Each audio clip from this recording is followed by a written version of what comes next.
ஒரு டாக்டர் கரெக்டான doctor identify பண்ண முடியல, என்னடா அது அப்படிங்கிறது. I felt very bad. But somehow எங்கேயோ இருந்து நீங்க வந்துட்டீங்க லைஃப்ல வந்து you have entered and gave me solution for my ears and neck and my ஹெட்டுக்கு யூ ஆர் காட். அந்த மாதிரி like remote control you are operating me from for the past 10 week. ஆனா ஒரே ஒரு ரிக்வஸ்ட் மேடம், உங்களை பத்தி கோயம்புத்தூர் நிறைய பேருக்குன்னு தெரியலன்னு நான் நினைக்கிறேன். I don't know. Definitely, I have to make propaganda in Coimbatore. ஏன்னா நான் உங்களை கண்டுபிடிக்கிறதுக்கு 6 வருஷம் ஆயிருக்கு. இந்த மாதிரி ஒரு டாக்டர் கோயம்புத்தூர்ல இருக்காங்கிறது எனக்கு தெரியல. That is very sad for me. You have to make sure that you are getting, familiarized. எதுக்கு அப்படின்னு என்ன அர்த்தம்?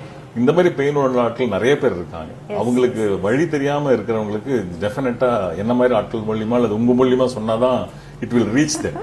You are the only person gave me the confidence that this tinnitus and this stress will go away. Today is a 10th sitting for me. I am 100% okay with this IPS. ஒரு எனக்கு வயிறு பிரச்சனை இருந்ததுன்னா நீங்க தப்பான ஆள்கிட்ட கேட்குறீங்க. Neck pain வந்து என்டையரா இல்லை, அந்த stiffness, what I mean is stiffness டோட்டலா இருக்கு. கிடினஸ் போயிடுச்சு அண்ட் ஸ்டிஃப்னஸ் போயிடுச்சு அண்ட் டினிட்டஸ்ல கம்மி ஆயிடுச்சு சவுண்ட்.